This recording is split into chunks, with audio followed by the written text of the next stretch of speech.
আসসালামু আলাইকুম my dear students, আজকে আমরা তোমাদের সাথে ম্যাট্রিক্সের র‍্যাঙ্ক নির্ণয় করা রিলেটেড একটা ম্যাথমেটিক্যাল প্রবলেম সমাধান করব, যেটা জাতীয় বিশ্ববিদ্যালয় 2010 এ অনার্সে আসছে।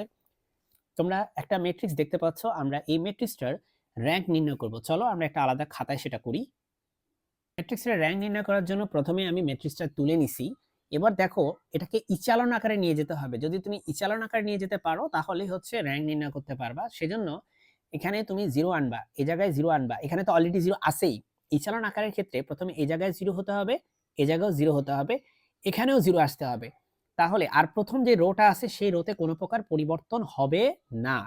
যদি এরকম অবস্থা হয় তাহলে এটাকে আমরা বলবো যে এই ম্যাট্রিক্সটার র‍্যাঙ্ক তখনই নির্ণয় করা সম্ভব। তো চলো প্রথমে ইচালন আকার আমরা বের করি। আমি এর আগেও ইচালন আকার নিয়ে অনেক লেকচার দিচ্ছি। আশা করি তোমরা সেগুলা দেখলেও উপকৃত হবে।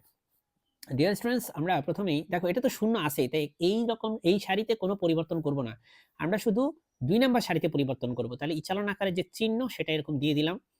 এখন আমরা যে পরিবর্তনটা এখানে করব, প্রথম রো যেভাবে আছে ঠিক সেভাবেই রাখলাম, কোনো প্রকার পরিবর্তন নাই। 3 নাম্বার রো যেভাবে আছে সেভাবেই রাখবো, কোনো পরিবর্তন নাই। 2 নাম্বার রোতে পরিবর্তন আছে। দেখো, তুমি যদি এটাকে শূন্য বানাইতে চাও তাহলে তুমি r2 প্রাইম ইকুয়াল টু লিখবা r2 প্লাস 2r1। তার মানে r2 এখানে কত বলো, -2, তাই না? তাহলে -2 এর সাথে 2 ইনটু r1, r1 মানে 1, তাহলে -2 আর +2 মিলে হয়ে যাবে 0। এটা তুমি আমি রাফ করার জন্য দেখাইছি, এটা তো আর দেখাবা না, তাই না? এটা 0 হয়ে যাবে। সিমিলারলি r2 এর সাথে এটাকে 2 দিয়ে গুণ করো, এটাকে 2 দিয়ে গুণ করলে এটা হবে 4, 4 এর সাথে 3 যোগ করলে হয় হচ্ছে 7। এটাকে আবার তুমি 2 দিয়ে গুণ করো, 2 দিয়ে গুণ করলে এটা হবে 6, 6 এর সাথে 4 যোগ করলে হবে হচ্ছে 10। সো এখন দেখা যাচ্ছে যে আমরা এখানে ইচালন আকার কি পাইছি? পাই নাই। ইচালন আকার করার জন্য এই দুইটা শূন্যের পাশাপাশি এটাকেও শূন্য বানাইতে হবে। আর এটাকে শূন্য বানানোর জন্য আমরা 3 নাম্বার রো থেকে 2 নাম্বার রোকে এটা থেকে এটাকে বাদ দিতে পারি। তাহলে আমরা এটা থেকে এটাকে বাদ দিলে দেখো, প্রথম রো কোনো চেঞ্জ নাই, 1 2 3। পরের রোতেও কোনো চেঞ্জ নাই, 0 7 10। আর 3 নাম্বার যে রো এটাতে চেঞ্জ করব কিভাবে? রো 3 থেকে রো 2 কে বাদ দিব।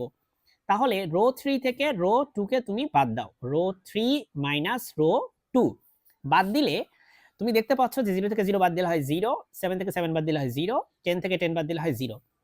এটাই হচ্ছে ইচালন আকার, এটাই হচ্ছে ইচালন ম্যাট্রিক্স বা ইচালন আকার।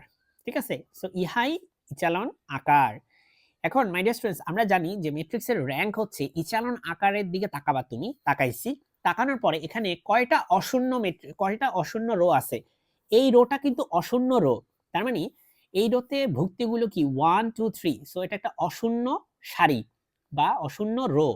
আচ্ছা, এটা কি অশূন্য? ইয়েস, এটা অশূন্য, কারণ এখানে 7 আর 10 তো অশূন্য সংখ্যা, তাই না?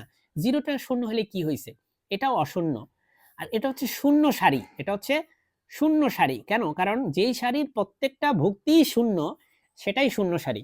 যেহেতু অশূন্য সারি এখানে হচ্ছে 2 টা, তার মানে আমাদের এখানে র‍্যাঙ্কও হবে কত? 2। আমি আবারও বলছি, অশূন্য সারি যদি হয় 1 টা 2 টা, আমাদের মোট সারি ছিল 1 টা 2 টা 3 টা, তাই না? মোট সারি ছিল কয়টা? 3 টা। তার মধ্যে একটা সারি হচ্ছে শূন্য সারি। তাহলে আর থাকলো কয়টা? 2 টা। এই 2 হচ্ছে আমাদের র‍্যাঙ্ক। মনে রাখবা, যতগুলো অশূন্য সারি থাকে সেটাই র‍্যাঙ্ক। আমি আবারও লিখে দেই, র‍্যাঙ্ক মানে হচ্ছে number of non zero rose. Non zero rose মানে বাংলায় বললে নন জিরো মানে হচ্ছে অশূন্য সারি কতগুলো, সেটাই হচ্ছে তোমার র‍্যাঙ্ক। যেহেতু এখানে অশূন্য সারি 2টি, তাই এটার র‍্যাঙ্কও হচ্ছে 2।